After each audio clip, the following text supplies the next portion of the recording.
marilah sama-sama kita panjatkan kesyukuran kita kepada Allah Subhanahu Wa Taala dengan izin, kelapangan dan kesabaran yang Allah Taala berikan kepada kita. Masih lagi kita duduk dalam majlis yang memberi ganjaran yang besar. Kalau kita katakan majlis ini majlis ilmu, majlis ilmu itu wajib, maka pada bulan Ramadan ini kita akan diberi gandaan sebanyak 70 kali 70 kali ganda. Kalau yang sunat kita akan diberi ganjaran wajib, dan kalau yang wajib digandakan sebanyak 70 kali ganda. Maksudnya kalau tuan-tuan duduk dalam majlis ilmu ni sekali, seolah-olah tuan-tuan telah hadir 70 kali ganda, 70 kali majlis ilmu dalam bulan-bulan biasa. Nampak besar tuan-tuan sekalian. Tapi yang ini tak apa nak syok sangat. Sebab benda-benda ni semua dia berkait dengan dengar saja, tak tengok, tak nampak. Sebab benda akhirat ni banyak dia jenis apa? Jenis dengar. Tu yang tak best tu. Kalau boleh nampak baru best. Kan? Macam sembahyang, kalau kata sembahyang, datang sembahyang Jumaat boleh nampak mak jatuh seekor gajah mai awal tu dia semua bakat datang awal kan, datang lewat telur ayam, mak jatuh sebiji telur ayam, semua bakat nak datang awal. Tapi itulah sikit jenis tak nampak. Bila nak nampak tunggu roh sampai kat sini je, roh naik sampai kat sini nampak tu je. Pada waktu tu boleh patah balik tak? Tak boleh nak patah balik dah maksudnya kan. Jadi pada hari ini insya-Allah saya nak kongsi dengan tuan-tuan tentang satu tajuk, the belief in ghaib and it impacts on Muslim akhlak, kepercayaan kepada perkara-perkara ghaib dan kesannya kepada akhlak seorang Muslim. Tuan-tuan nampak tak ghaib tu? Dia nampak, dia tak ghaib betul ya. Dia tak apa nak ghaib betul. Dia nampak juga ni tak, not real ghaib maksudnya. Tidak ghaib yang betul. Jadi bila kadang-kadang orang tanya soalan yang macam ni kan. Jadi kalau kita nak tengok balik jawapan dia, kadang-kadang kita tahu dah, tapi kadang-kadang kita tak rasa itu menjawab persoalan kita. Kalau kita tengok tuan-tuan dan puan yang dirahmati Allah sekalian, kalau tengok tiga aspek of Islam ni, iaitu Islam, iman, ihsan. Islam itu terdiri daripada 5 rukun, 5 pillars, 5 rukun. Kebanyakan rukun-rukun dia dalam bab rukun Islam ni dia lebih kepada zahir, kecuali satu yang utama, iaitu foundation dia, iaitu syahadah, bersaksi bahawasanya tiada Tuhan selain Allah. Tetapi kalau kita nak tengok kesan dia yang ghaib ini, Allah percaya kepada Allah yang ghaib ini ke atas ibadat-ibadat yang lain, yang empat seterusnya itu puasa, solat, zakat dan haji, itu yang menentukan sah ataupun tidak adalah yang ghaib. Iaitu percaya ataupun tidak kita dengan Allah Subhanahu Wa Taala, ikut ataupun tidak kita dengan Allah Subhanahu Wa Taala. Jadi kalau kita tengok dalam Islam tu sendiri dah menunjukkan betapa besarnya impak ghaib kepada amalan ibadat kita. Kalau rukun iman totally ghaib. Ya tak? Betul kan? Betul kan? Semua iman, percaya kepada Allah, percaya kepada malaikat. Ada tak ghaib tu? Kitab tak ghaib, Rasul tak ghaib. Yang ghaib apa? Allah, malaikat, lepas tu akhirat, and qada dan qadar. Itu yang ghaib. Tiga semua ada 6. 4 ghaib, 2 tak ghaib. Maksudnya kan, keiman kebanyakan ghaib. Dan yang paling tinggi iaitu ihsan. Ihsan ni memang totally ghaib, iaitu anta'budallah ka'annaka tarahu fa in lam takun tarahu fa innahu yaraka. Seolah-olah kamu beribadat, seolah-olah kamu melihat Allah, dan sekiranya kamu tidak melihat Allah, Allah itu pastinya melihat kamu. Seolah-olah hidup kita ini sentiasa diperhatikan. Sebab itu kalau kita hidup kita ini sentiasa diperhatikan keyakinan kita, maka kita akan sentiasa patuh pada perintah Allah Subhanahu Wa Taala. Sebab itu orang yang naik martabat ihsan, hidupnya tidak perlu diatur oleh undang-undang. Sebab apa? Dia sentiasa ikut, sebab dia diperhatikan. Macam kita dengan AES kan.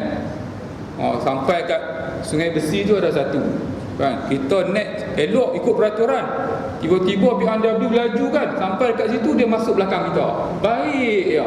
Kan? Sebab apa? Sebab yang itu di situ dia diperhatikan. Sebab sampai kat situ dia ada ihsan. Kan kalau kita nak tengok sampai kat satu lagi kat Tanjung Malim ke dengan Taiping. Sampai kat situ semua orang jadi baik. Lepas tu tekan balik. Kan 150 160.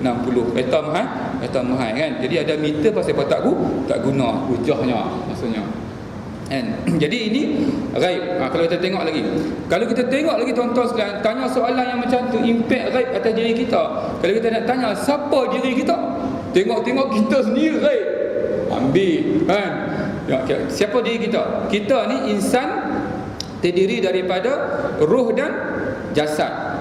Jasad dan ruh. Insan ini itu gabungan antara jasad dan ruh. Kalau yang campur tu saya keluarkan, saya letak tolak, maka itulah takrif kematian. Bila mana jasad dah berpisah dengan ruh, maka matilah seorang hamba. Tapi kalau nak tengok siapa diri kita, antara ruh dan jasad. Ruh ghaib, jasad material. Siapa kita? Tengok siapa kita. Jadi kita pecahkan sekejap antara ruh dan jasad. Jasad daripada tanah. Yang pertama daripada tanah. Saya nak cepat sebab saya dah bincang sebelum ni. Jasad daripada tanah. Yang kedua, jasad itu berubah-ubah. Semua jasad berubah-ubah. Dan yang ketiga, jasad itu hancur musnah. Hancur musnah. 2-3 masuk dalam tanah, tuan-tuan sekalian.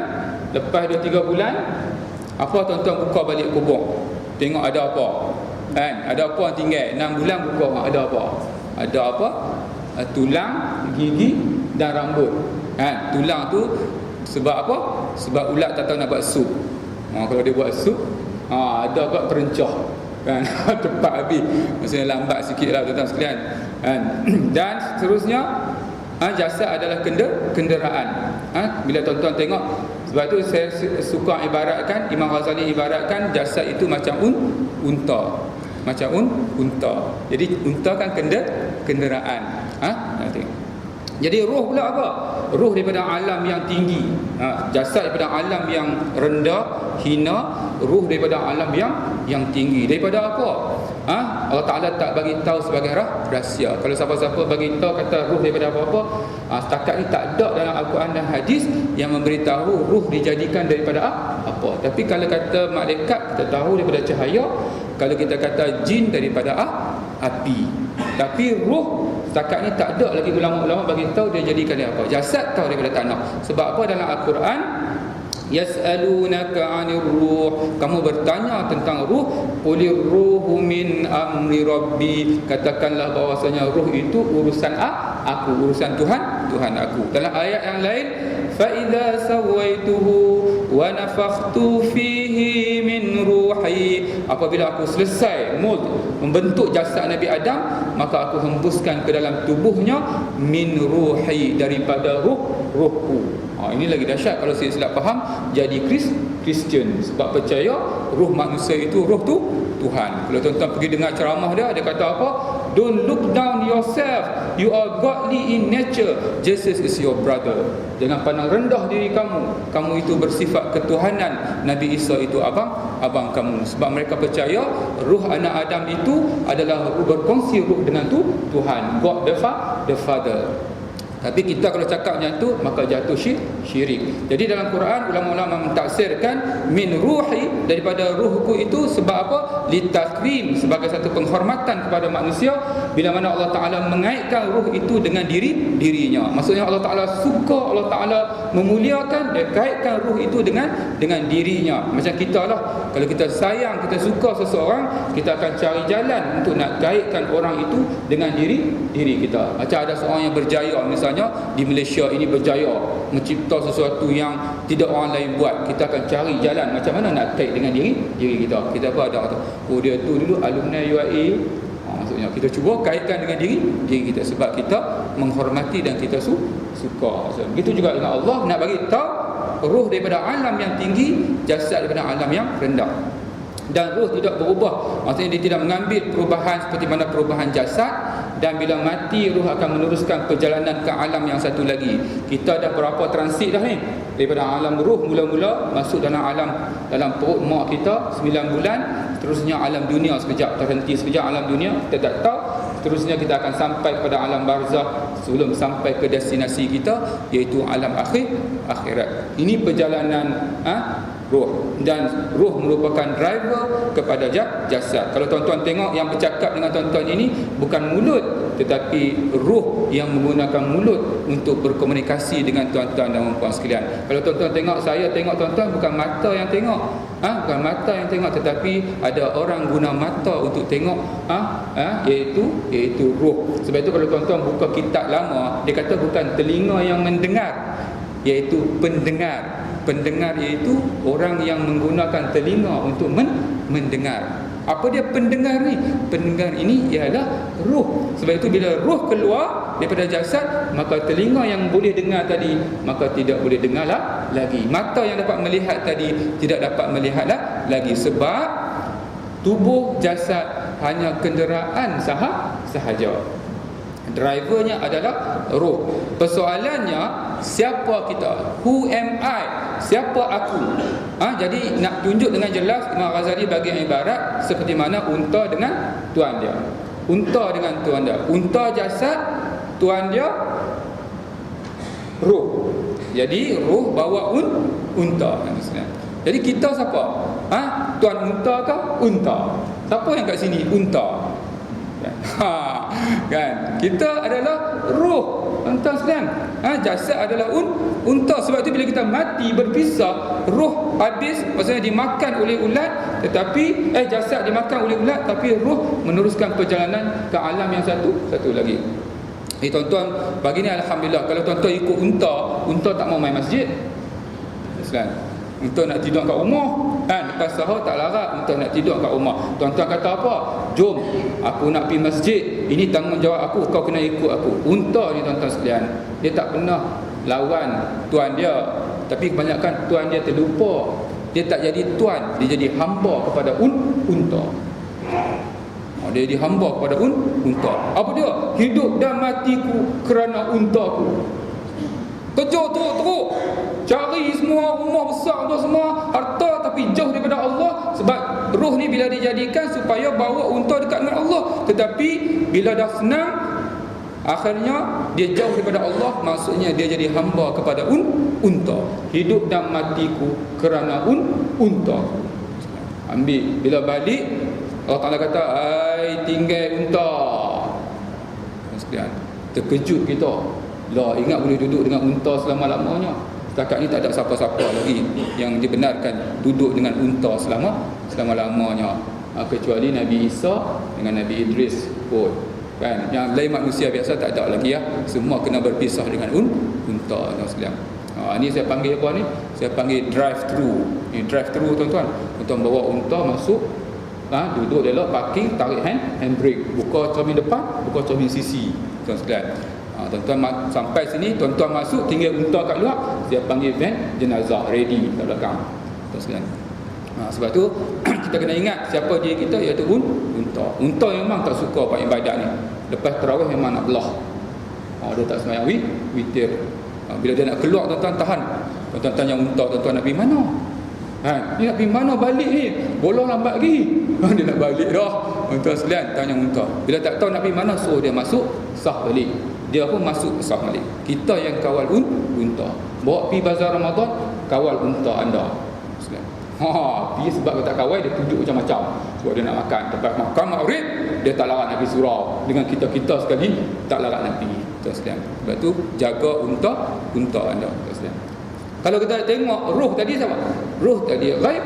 Maksudnya yang memberi impact kepada yang material adalah ghaib. Baik. Ni kau siapa-siapa tak pernah tengok unta.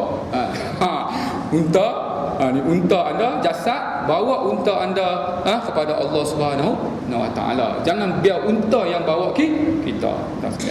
Ni moga boleh faham.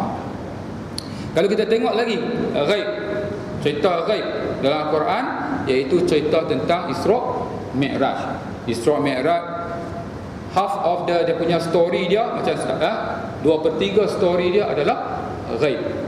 Isra' Mi'raj, Nabi Allah Ta'ala bawa perjalanan Nabi daripada Masjidil Haram ke Baitul Maqdis, naik ke Sidratul Muntaha, turun balik waktu dia lepas tengah malam, balik sebelum subuh. Yang ini memang totally ghaib. Kalau siapa yang tak percaya ghaib, memang dia takkan percaya. Sebab itu orang Quraisy, dia dapat berita ni, dia seronok sangat. Sebab apa? This is the super crazy story.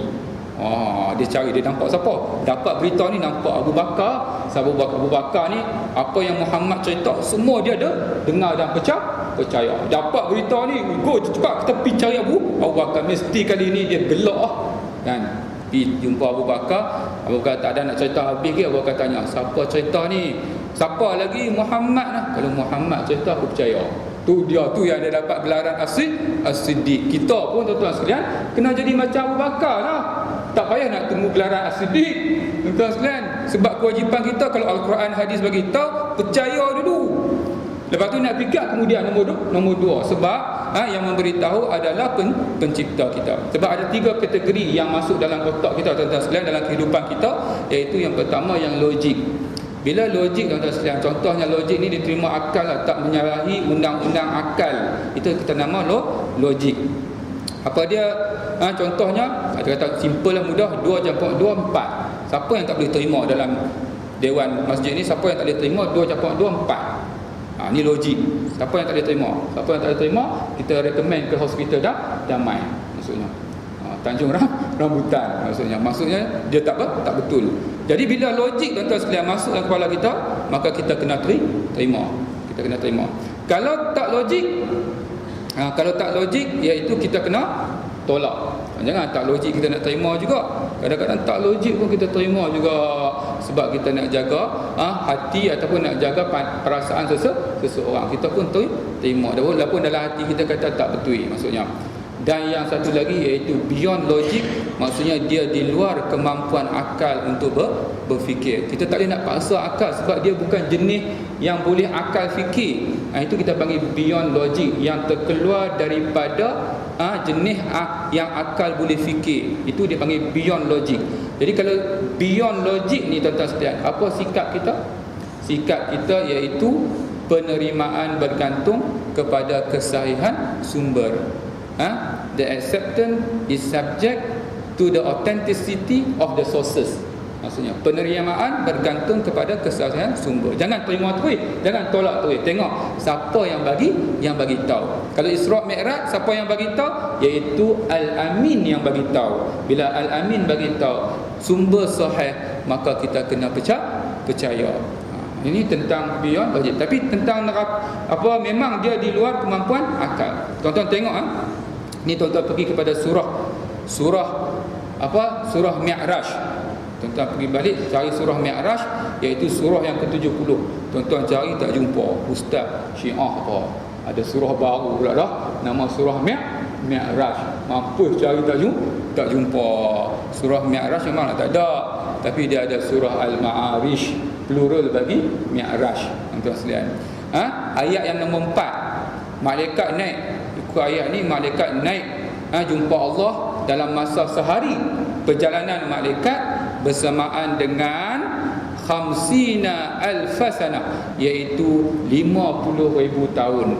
Ini perjalanan malaikat. Tuan-tuan nak fikir macam mana? Satu hari bagi malaikat, perjalanan sama dengan perjalanan kita 50,000 tahun. Jadi kita ambil kita punya measure scale ni, kita nak tengok kelajuan malaikat. banding dengan kelajuan cahaya. Kelajuan cahaya 299,792.5 km per saat. Beza dengan malaikat sikit je. Tuan-tuan tengok beza dengan malaikat sikit je. Sikit-sikit pun tuan-tuan tengok kelajuan malaikat, iaitu saya tak tahu nak baca. Ini kelajuan malaikat. Kalau kita ambil skill yang tadi, sehari bagi malaikat bersamaan dengan 10,000 tahun perjalanan maksudnya. Dan saya tak tahu nak baca. Maksudnya dia punya speed dia memang tak boleh nak banding. Cahaya yang kat dunia ni, cahaya yang walaupun dia dijadikan daripada cahaya, tapi dia banyak kategori cahaya. Yang ini memang yang paling laju. Kalau tengok ni, patutnya Rasulullah boleh balik awal. Kalau macam ni lah malaikat punya, Rasulullah boleh balik awal lagi lah, tak payah tunggu dekat subuh, sebab dia punya laju maksudnya kan. Sebab dia diperjalankan maksudnya. Baik, tahun sedih. Pada waktu sebelum Isra Mi'raj tu dia ada nama tahun sedih. Sebab apa? Kematian isteri tersayang, apa lagi kematian Abu Talib, dan seterusnya dia pergi ke penduduk Taif. Jadi bawa seorang sahabat pergi berdakwah kepada penduduk Taif. Bila sampai ke penduduk Taif, dah sedih dah kan, kematian isteri, kematian Abu Talib, bapa saudara, dengan harapan bila pergi berdakwah ke Taif dapatlah mengubat luka, tetapi menambah padah apabila dia dilontar dengan batu, dibaling dengan batu sehingga berdarah kaki dia. Saya nak bagi tahu kat tuan-tuan sekalian, ni tentang impak ghaib, iaitu bila mana Rasulullah balik berjalan, berdarah dia punya kaki dia, maka datang Jibril.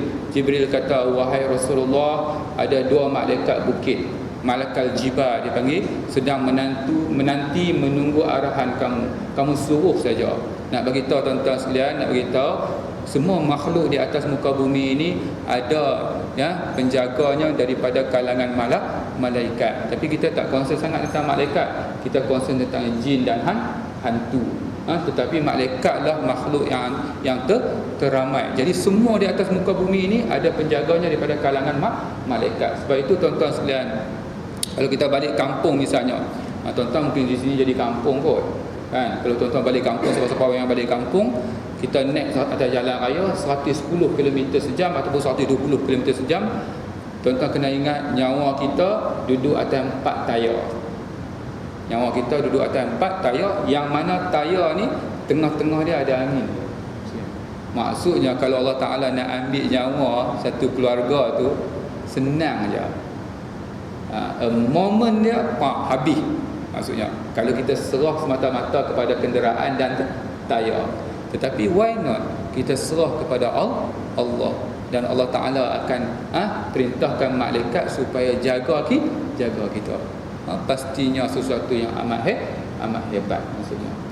Kita akan dijaga. Sebab orang yang percaya kepada malaikat ni tuan-tuan sekalian, dia akan dalam hidup dia banyak benda yang dia tak boleh nak explain, benda yang tak ikut logik. Sebab Allah Ta'ala kerja dia tuan-tuan sekalian, dia tak perlu ikut sunnatullah, dia tak perlu ikut logik. Tapi kerja kita kena ikut logik. Jangan kita pun tak nak ikut logik ke, kita kena servis ikut logik. Jangan tak ikut logik. Tapi Allah Ta'ala kerja dia tak ikut logik, sebab dia yang buat. Kalau kita serah kepada Allah, maka alhamdulillah, mohon Allah Ta'ala jaga kita lebih selamat. Bawa diri jumpa Allah, iaitu tentang solat lah. Bila kita sedih, jangan kita lari ke lain. Kalau kita lari ke lain, lari pada rumah, kita pergi tempat hiburan misalnya, jangan tuan-tuan sekalian. Iaitu di sini diajar kepada kita, kalau kamu menghadapi kesedihan, bawa diri kamu berjumpa dengan Allah Subhanahu Wa Taala. Sebab itu dalam hadis, as-salatu mi'rajul 'abdi. Salat itu iaitu mi'raj seorang hamba. Macam mana Nabi dia naik jumpa Allah, dia mengadu dengan Allah. Kita nak naik, macam mana nak naik kan? Tak payah tunggu Jibril datang lah kan, tak datang punya. Jadi kita ambil wuduk, kita solat. Jadi kita mengadu dengan Allah. Sebab itu bila kaum sahabat-sahabat kita bersedih ditimpa musibah, kita selalu kata apa? Sabar. Kita bukan, memang betul sabar tu, tapi tak cukup. Sebab dalam Al-Quran, fasta'inu bis-sabri was-salah, hendaklah kamu minta kekuatan pertolongan dengan kesabaran dan mendirikan solat. Minta dia ambil wuduk, supaya dia solat mengadu dengan Allah. InsyaAllah dia akan mendapat lebih ketenangan. Jadi tuan-tuan dan puan sekalian, ni ghaib. Percaya kepada Allah yang merupakan trust kepada kehidupan kita seorang Muslim, iaitu percaya kepada Allah ini. Jadi bila ada Allah dalam diri kita, maka kita ada segala-galanya. Jadi tuan-tuan dan puan sekalian, saya buat satu kesimpulan lah, bahawasanya tuan-tuan ni alhamdulillah, dunia alhamdulillah dah ada semua. Jadi kalau boleh kita perkukuhkan yang patut kita kukuhkan, iaitu Allah Subhanahu wa Ta'ala. Biar Allah Ta'ala sempurna dalam diri kita. Kita dah ada dunia semua, kita nak kejar apa lagi? Satu masa kita akan kembali. Baik, sekarang ni kita perkukuhkan aspek kerohanian kita, iaitu kita kena dekatkan diri kita dengan Allah Subhanahu wa Ta'ala. Ingat, kalau kita ada Allah, kita ada segala-galanya. Tetapi kalau kita ada segala-galanya, tiada Allah, kita sebenarnya tiada apa-apa. Tak ada apa-apa. Tuan-tuan takkan rasa cukup. Tapi kalau ada Allah, kalau tak ada apa-apa yang lain pun, kita akan sentiasa rasa cukup, tuan-tuan sekalian. Saya pergi ceramah di PPUM. Dia buat satu majlis, dia buat pamphlet, tuan-tuan sekalian. Dia buat pamphlet. Di luar dia tulis kata-kata, simple kata-kata dia, tapi cukup memberi makna. Allah adalah kekuatan. Inginkan kekuatan, carilah Allah. Saya dapat pamphlet tu, dalam kereta saya letak kat yang penghalang cahaya tu, sentiasa ada kat situ. Terlupa saya tengok. Allah adalah kekuatan. Jika inginkan kekuatan, carilah Allah. Allah adalah kekayaan. Jika inginkan kekayaan, carilah Allah. Allah adalah kesabaran. Jika inginkan kesabaran, carilah Allah. Bila kita ada Allah, kita ada segala-galanya, tuan-tuan sekalian. Baik. Tuan-tuan dan puan yang dirahmati Allah sekalian, impact dia, kita tengok impact dia, tuan-tuan sekalian. Allah is enough for me. Cukup ni gambaran saja, tuan-tuan sekalian. Sebenarnya apa? Allah is enough for ni. Hasbunallah wa ni'mal wakil. Cukuplah Allah untuk kita berserah, tuan-tuan sekalian. Ada Allah, cukup untuk kita berserah. Isra' pula berjalan. Kalau tuan-tuan tengok, percaya kepada ghaib, ini gandaan. Tengok hasil tanaman mereka apabila dituai, tumbuh balik berkali-kali. Ditanya kepada Jibril, apa maknanya ini? Inilah tanda dia, kebaikan yang digandakan pahala kebajikan sebanyak 700 kali ganda, bahkan sehingga gandaan yang lebih banyak. Dalam bulan Ramadan dia tak ikut skill ni. Bulan biasa 1 ganda 10, ganda 70 jadi 700. Bulan biasa. Bulan Ramadan, wa ana ajzi bihi, dia tak ikut skill, ikut akulah, aku nak bagi sebab kamu berpuasa kerana aku. Tuan-tuan sekalian, ni yang bulan biasa je, 700 kali ganda. Tuai keluar. Kalau dalam syurga ni, kalau nak makan buah, cabut daripada ranting dia, keluar balik. Cabut daripada ranting, keluar balik, tuan-tuan sekalian. Kita tak perlu tunggu berbunga, ambil masa pula kena kumbang mai apa semua, buat pendemungaan, tak payah. Cabut, keluar buah, berganda dalam syurga, tuan-tuan sekalian. Impact dia kalau kita percaya. Perempuan yang digantung dengan rambut dan otak di kepalanya mendidih, ni pun ghaib juga. Siapa bila ditanya kepada Jibril, siapa mereka ini? Mereka adalah perempuan yang tidak mahu melindungi rambutnya daripada dilihat lelaki lain. Tak tutup aurat, dibakar otak dia sehingga menggelegak. Saya di depan satu taman sebelah jiran saya punya taman tu, simpang utama tu, bila nak keluar ada satu banner, bagus punya banner, tuan-tuan sekalian, iaitu banner tu berbunyi apa?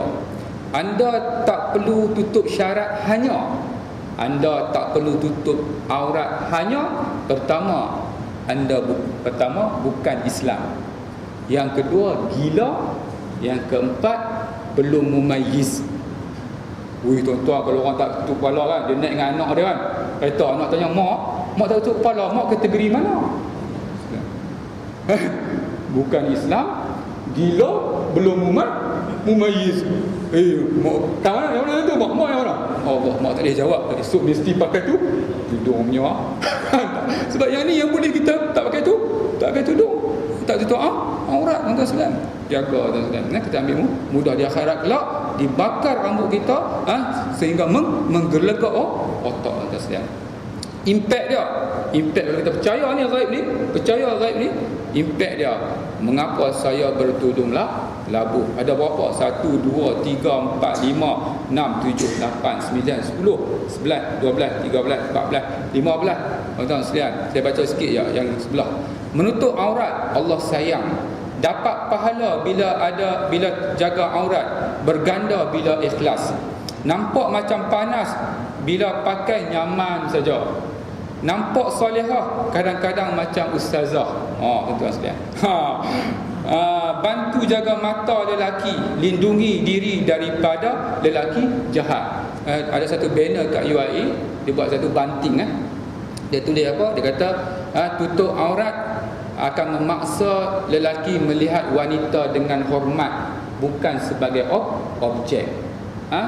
Will force men to see women as with respect, not as an object. Betul tuan-tuan. Kalau kita perempuan tutup aurat, kita pandang dengan hormat. Tetapi kalau tak tutup aurat, kita pandang sebagai objek maksudnya. Ini kesan menutup aurat. Yang lain tuan-tuan baca sendiri ya. Tidak masalah tak? Ini yang WhatsApp. Dia kata WhatsApp.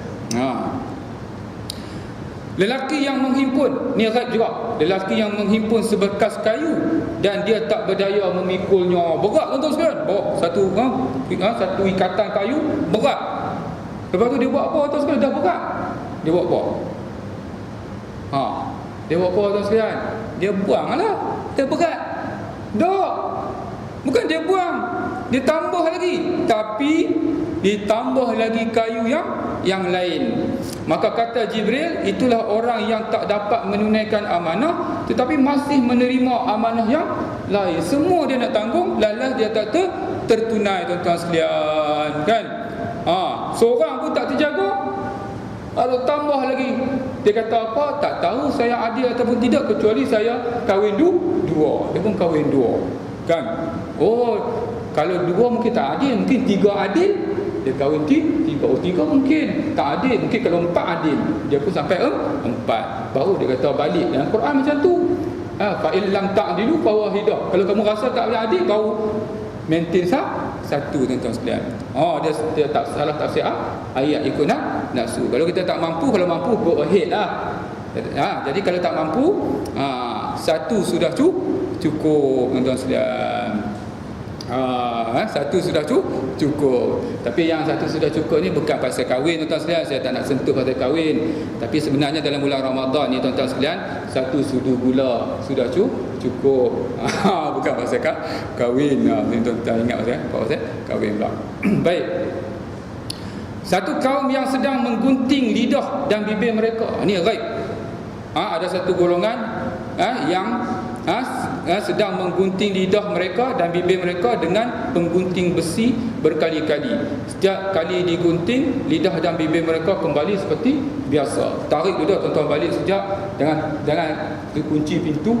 Jangan bagi siapa tengok, jangan bagi cucu tengok. Ini tidak boleh dibuat di rumah. Don't try this at home. Tarik lidah tuan-tuan sekalian, tuan-tuan bayangkan. Tarik lidah tuan-tuan gunting tuan. Meraung tuan, elok balik, tarik, gunting, meraung, elok balik tuan-tuan sekalian. Tuan-tuan bayangkan dalam neraka, boleh ubah tak Ustaz? Tak boleh ubah, setting tak boleh ubah, default, by default. Akhirat by default, dia tak boleh nak ubah setting. Macam mana nak ubah Ustaz? Ubah sekarang. Kalau tuan-tuan nak ubah setting, you can change the setting now. Akhirat all by default maksudnya. Kalau kena macam tu lah, tarik, potong maksudnya. Dalam neraka tuan-tuan sekalian. Siapa golongan ni? Kalau nak ubah setting, jangan buat ni. Iaitu orang yang membuat fitnah dan mengatakan sesuatu yang dia sendiri tidak melakukannya. Jadi kalau kita nak ubah sekarang. Tumpang boleh ubah sebelum dia tak lock lagi.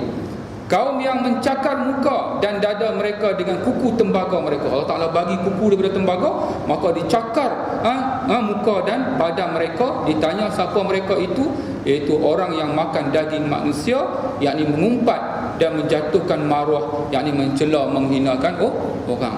Tuan-tuan sekalian, kalau kita tak nak di akhirat kelak, bila akhirat sekejap ya, mungkin nanti waktu duha nanti, mungkin tengah nanti, mungkin petang nanti, mungkin malam, kita tak tahu bila-bila nak jadi akhirat. Sebab akhirat itu bermula dengan kematian, tuan-tuan sekalian. Jadi kalau kita nak ubah setting, kita kena ubah segera. Itu jangan mengumpat dan jangan menghina orang. Mengumpat ni macam makan daging mayat saudara sendiri. Kita duduk kat mana-mana, kat restoran mana-mana, 2-3 orang pakat duduk gelak, tengok-tengok duduk mengata seseorang. Ibarat apa? Depan tuan-tuan ada satu talam, dalam talam itu ada mayat saudara kawan kita yang mati. Kita duduk pakat cubit seorang sikit, pakat duduk gelak, duduk cucah ayat asam. Ada ayat asam lah ustaz, tambah pula dah. Sampai belajar. Pakat duduk gelak, duduk makan mayat sendiri. Ambil tuan-tuan sekalian. Ni ghaib. Kalau nampak tuan-tuan sekalian, semua orang tak berani nak mengumpat pasal tak nampak tu lah, tu nama dia ghaib. Untuk nak bagi ujian kepada kita. Seorang perempuan bongkok 3 menahan Rasulullah, ni pun ghaib juga. Ditunjukkan ibarat seorang perempuan bongkok 3 menahan Rasulullah untuk bertanya sesuatu soalan. Kata Jibril, itulah gambaran umur dunia yang sangat tua dan menanti saat hari kiamat. Waktu tu bongkok 3, 1435 tahun lebih yang lalu dia dah bongkok 3. Agak-agak sekarang bongkok berapa? Sekarang sudah nyanyuk. Sebab tu tuan-tuan tengok dunia sekarang sudah nyanyuk. Hak laki-laki nak jadi perempuan, perempuan nak jadi laki-laki, laki-laki nak kahwin dengan laki-laki, perempuan nak kahwin dengan perempuan. Dia dah jadi nyanyuk tuan-tuan sekalian. Yang benar nampak macam batil, yang batil nampak macam benar. Dia dah jadi nyanyuk. Sebab dah nak dekat dengan kiamat. Tahun kau kata tahun 2015 macam tak sedia. 2015 tahun depan katanya matahari naik dia ikut kajian sains, matahari naik dia sebelah apa? Barat, tuan-tuan. Tak tahu dah maksudnya. Itu kita serah kepada Allah Subhanahu Wa Taala. Jangan risau urusan Allah, risau urusan kita. Baik. Balasan tinggal solat sekumpulan orang yang sedang memecahkan kepala mereka, setiap kali dipecahkan kepala mereka sembuh kembali, lalu dipecahkan pula. Tak boleh ubah walaupun meraung tuan-tuan sekalian. Hancur kepala ni tuan-tuan sekalian, meraung, tapi macam mana saya cakap tadi, itu dia punya setting dia, tak boleh ubah. Demikian dilakukan berkali-kali. Jibril memberitahu, itulah orang-orang yang berat kepala mereka untuk bersembahyang. Rizal dia tuan-tuan sekalian, kita akan menjadi seorang Muslim yang baik. Dan seterusnya bila menyentuh tentang ghaib ini, iaitu penilaian Allah, pandangan Allah versus pandangan manusia. Kita tuan-tuan sekalian, kita lebih rela jaga pandangan manusia. Dalam waktu yang sama kita melupakan Allah Subhanahu Wa Taala. Kadang-kadang kita kalau cucu balik kan, kita nak kejut subuh, dia dah wajib sembahyang subuh, ayah dia tak kejut, kita lah tuan-tuan sekalian kena kejut cucu kita. Kalau kita tak nak, sayang kat cucu kita, biar bagi tidur. Sekarang ni nak tanya, kita ni nak jaga penilaian siapa? Penilaian Allah ke? Nak jaga penilaian cucu kita? Kalau kita nak jaga penilaian cucu kita, tak apalah, nanti bila kita masuk kubur, suruhlah cucu tunggu kita. Mana ada siapa-siapa nak tunggu tuan-tuan sekalian. Cucu pun balik, anak pun balik, tuan-tuan sekalian, bini pun balik. Tuan-tuan sekalian, tuan-tuan nak jaga pandangan manusia. Sedangkan pada waktu itu tidak memberi makna apa-apa kecuali pandangan Allah, tuan-tuan sekalian. Sebab itu kita kena jaga. Rasulullah SAW bersabda, sesiapa yang menyebabkan kemurkaan Allah kerana hendak mencari keredaan manusia, dia sanggup menerima kemurkaan Allah semata-mata nak menjaga hati manusia, keredaan manusia, Allah akan memurkainya dan Allah akan menjadikan setiap yang diredainya itu benci kepadanya. Dan orang yang mencari keredaan Allah walaupun dibenci oleh manusia, nescaya Allah akan meredainya dan menjadikan setiap yang membencinya itu reda terhadapnya, sehingga keredaan Allah itu menghiasi dirinya, percakapannya dan amalannya, nescaya dia mendapat perhatian Allah. Maksudnya kalau kita jaga keredaan Allah, tuan-tuan sekalian, maksudnya kita kena jaga juga hubungan dengan manusia, sebab Allah Ta'ala suruh kita jaga hubungan dengan manusia. Tapi kalau orang tu benci kita, Maksudnya sekarang ni Allah ikut hadis ni, Allah Ta'ala akan menjadikan orang yang benci kita itu juga redha dengan kita. Dia benci kita sebab kita betul. Kalau kita betul, dia benci kita, salah satu mesti tak betul. Orang yang tak betul mesti dia tak suka kepada orang betul. Tapi dalam hati dia, dalam hati dia hormat. Tapi dia tak betul, nak buat macam mana? Kan? Tapi maksudnya dalam hati, jauh dalam hati tu orang kata, bila seseorang yang baik itu meninggal, dia dihormati, even dengan daripada rakan, sehingga musuhnya pun suka kepada dia. Tapi tak setuju di dunia sebab bersalahan, berlainan pendapat, tak boleh nak terima. Baik. Tuan-tuan dan puan-puan yang dirahmati Allah sekalian, sabdanya lagi, dan ketahuilah kalau sekiranya semua manusia di permukaan bumi ini berkumpul untuk memberi kamu satu manfaat. Ingat tuan-tuan sekalian, ni tentang qada dan qadar. Dan ketahuilah kalau sekiranya semua manusia di permukaan bumi ini berkumpul untuk memberikan kamu satu manfaat, nescaya mereka tidak akan dapat memberikan manfaat itu melainkan dengan sesuatu yang Allah tetapkan bagimu.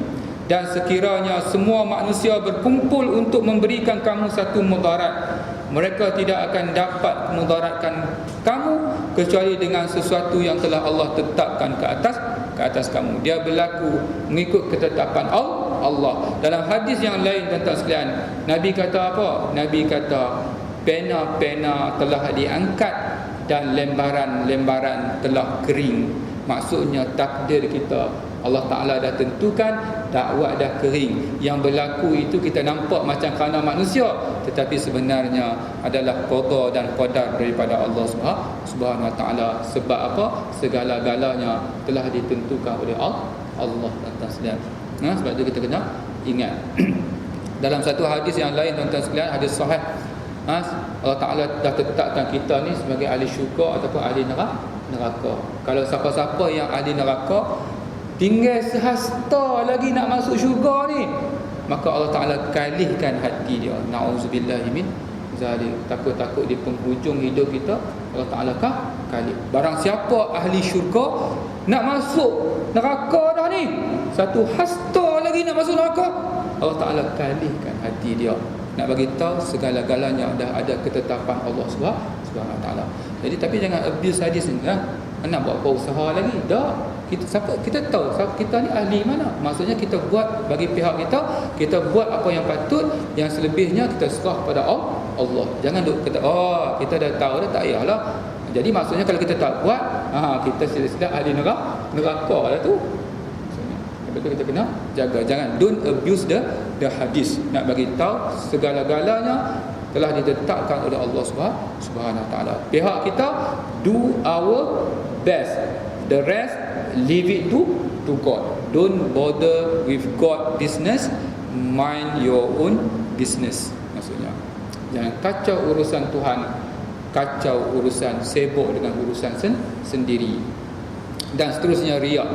Riak ni pun jaga pandangan manusia lah, iaitu hukumnya haram dan dimurkai. Riak ni tuan-tuan sekalian tinggi. Kalau tuan-tuan nanti maksudnya kadang-kadang kita buat, kita tunjuk kat orang, silap-silap kita bangkit di akhirat kelak, buka buku amalan kosong tuan-tuan sekalian. Tinggi dia punya KPI Allah Ta'ala bagi letak kat kita. Maka celakalah bagi orang yang bersembahyang sentiasa lalai dalam sembahyangnya, mereka yang mengerjakan kebaikan minta dilihat orang. Barang siapa melakukan sesuatu amalan untukku lalu dikongsikan amalan itu kepada selain daripada aku, dia kongsi. Nak jaga pandangan Allah, nak jaga pandangan manusia. Allah Ta'ala kata ambil baliklah, maka terimalah kembali amalan itu. Aku suci daripadanya. Aku adalah amat kaya atas sekalian yang kaya dari segala rupa syirik. Riya adalah syirik yang Rasulullah paling takut, iaitu syirik kecil. Ditanya kepada Rasulullah, apa itu syirik kecil yang kamu sangat takut? Jawab Rasulullah, riya. Habis tuan-tuan sekalian amalan kita. Sebab kalau ada buat ibadat kongsi dengan tujuan dunia, maka Allah Ta'ala kata ambil balik. Dalam hadis yang lain Nabi kata, sesungguhnya yang paling aku takuti dari segala perkara yang harus aku takuti ialah syirik yang kecil. Para sahabat bertanya, apa dia syirik yang kecil itu wahai Rasulullah? Baginda menjawab, itulah riya. Berfirman Allah Azza wa Jalla, hadis kursi, di hari kiamat, setelah sekalian hambanya menerima laporan amalannya, pergilah kamu sekalian kepada orang-orang yang kamu perlihatkan amalan kamu kepada mereka di dunia secara riya. Moga-moga sambungan hadis itu, moga-moga mereka ada sesuatu untuk diberikan kepada kamu. Mana nak ada tuan-tuan sekalian, kita duk pergi minta kat orang pun nak minta kat kita. Sebab pada waktu itu hanya Allah, hanya pandangan Allah matters, maksudnya. Riza, kita akan jadi seorang yang sangat ikhlas. Riza lagi, impact. Kalau berbicara tentang impact, kita akan seorang yang amat ikhlas. Impact lagi, Bilal bin Rabah. Kalau percaya kepada ghaib, insya-Allah, walaupun kita bukan Bilal, insya-Allah kita kena usaha menjadi seorang yang seteguh, sesabar Bilal. Impact lagi orang yang percaya kepada ghaib. Siapa yang impact dia percaya kepada ghaib, tuan-tuan sekalian? Iaitu Sumayyah, seorang perempuan yang sanggup, maksudnya mengorbankan nyawanya untuk mempertahankan akidah. Sebab apa? Sebab dia percaya kepada yang ghaib. Mungkin kita tak jadi macam Sumayyah, tapi tuan-tuan sekalian, kita kena ada semangat yang sedemikian. Result, impact lagi, Mus'ab bin Umar. Mus'ab bin Umar seorang yang kaya dan handsome di kota Makkah. Bila dia nak berhijrah, dia ditahan oleh sahabat-sahabat dia. Akhirnya dia serahkan segala harta kepada sahabatnya. Bila dia berhijrah ke Madinah, tuan-tuan sekalian, bila dia mati, bila Rasulullah nak kebumikan dia, dia hanya ada satu pakaian saja. Bila ditutup muka dia, nampak kaki. Tutup kaki, nampak muka. Rasulullah kata, wahai sahabat, Rasulullah jatuh yang mata sebab dia dulu kaya. Macam mana bila kamu mati macam ni, Mus'ab? Dulu kamu seorang yang kaya. Nak tunjuk kata kepercayaan kepada ghaib. Dia meletakkan agama tinggi daripada segala-galanya. Bila nak mati, tak cukup pakaian nak tutup muka. Jadi Rasulullah kata kepada sahabat, tutuplah mukanya dengan kain, kaki ditutup dengan pelepah tamak, tuan-tuan sekalian. Sebab apa? Sebab percaya kepada ghaib. Riza, siapa lagi? Kalau kita kata Muhammad Al-Fatih, penakluk Konstantinopel, inilah orang yang percaya kepada yang ghaib, yang sentiasa menjaga solat malamnya, tuan-tuan sekalian. Orang yang hebat, tuan-tuan sekalian, iaitu orang yang percaya kepada yang ghaib. Tapi kalau kita percaya kepada yang ghaib, kita jauh dengan Allah, tak hebat. Maksudnya bukan salah yang ghaib tu, salah otak kita, tuan-tuan sekalian. Salah apa? Salah faham tentang konsep percaya kepada yang ghaib tadi. Ini semua orang yang percaya kepada yang ghaib. Siapa lagi? Riza, Salahuddin Al-Ayyubi, tuan-tuan sekalian, yang membuka Palestin, juga orang yang hebat, iaitu mereka-mereka yang percaya kepada yang ghaib. Siapa lagi, tuan-tuan sekalian? Masyitah, seorang yang sanggup terjun satu keluarga dalam kawah yang mendidih, yang menggelegak. Sebab apa? Sebab impact daripada percaya kepada yang ghaib, tuan-tuan sekalian. Siapa lagi, tuan-tuan sekalian? Siapa lagi? Riza. Siapa lagi, tuan-tuan sekalian? Kita lah, tuan-tuan sekalian. Jangan duk tengok orang je. Kita lah, tuan-tuan sekalian. Sepatutnya ada dalam diri kita kepercayaan yang macam tu. Kena yakin dengan yang ghaib, maksudnya. Bila kita yakin dengan yang ghaib, tingkah laku kita, otak kita akan memberi arahan kepada tubuh. Tubuh akan ikut seperti mana yang dia panggil apa? Dia panggil automatic pilot. Bila fikiran kita membuat keputusan, maka tubuh badan kita akan bergerak dalam apa dia panggil, dalam automatic pilot. Dia sendiri yang akan bawa. Sebab di sini ghaib, percaya ghaib, yang ni pun tubuh pun akan bergerak ikut seperti mana fikiran kita, tuan-tuan sekalian. Tuan-tuan dan puan-puan, insya-Allah, semoga kita menjadi orang yang baik, orang yang hasil daripada kepercayaan kita, foundation kita kepada kepercayaan perkara-perkara yang ghaib. Saya rasa cukup sekadar itu untuk hari ini. Yang baik daripada Allah Subhanahu Wa Taala, dan yang dhaif itu dari kelemahan diri saya sendiri. Saya sudahi dengan billahi taufiq wal hidayah. Wassalamualaikum warahmatullahi wabarakatuh.